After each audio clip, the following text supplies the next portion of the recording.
les jours, Dieu a été avec toi. Aujourd'hui, bien-aimé, remercier ton Dieu. Tu dois remercier ce Dieu-là. Ça ne veut pas que tu vas baisser la tête. Et du plus profond de ton cœur, tu vas élever ton Dieu. Tu vas le magnifier pour toutes ses bienfaits à ton égard. Bien ma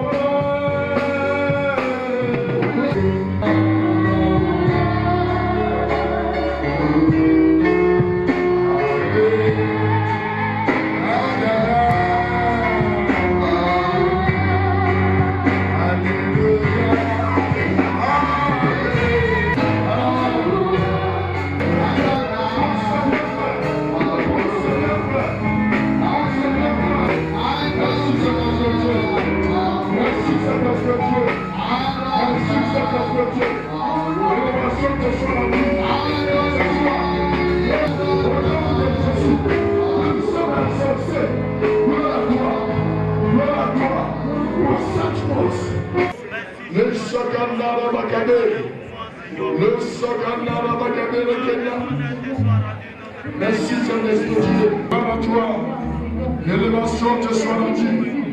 Merci Saint-Esprit, les chakramana makade.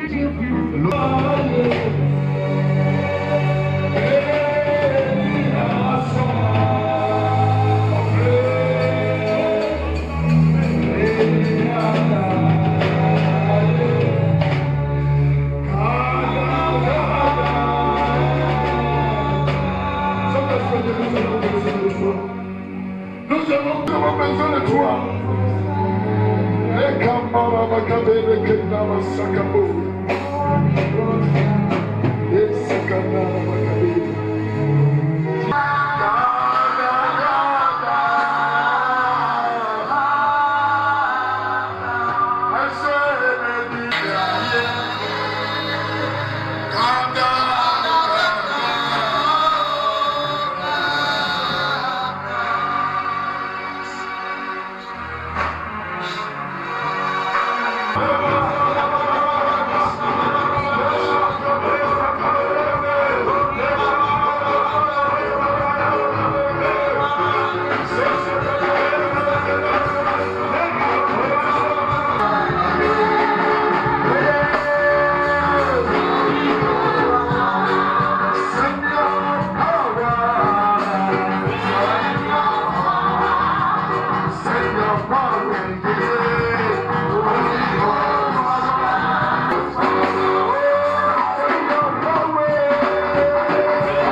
Oh, I have to say.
Il dit, comme il se trouvait avec eux, il leur recommanda de ne pas s'éloigner de Jérusalem, mais d'attendre ce que le Père avait promis.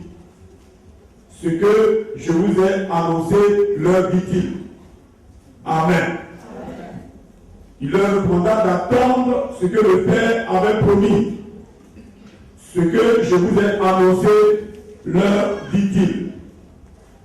Quand je lis la version d'Abi, dit, étant assemblés avec eux, il leur recommanda de ne pas partir de Jérusalem, mais d'attendre la promesse du Père, laquelle, dit-il, vous avez ouï de moi, vous avez entendu de moi.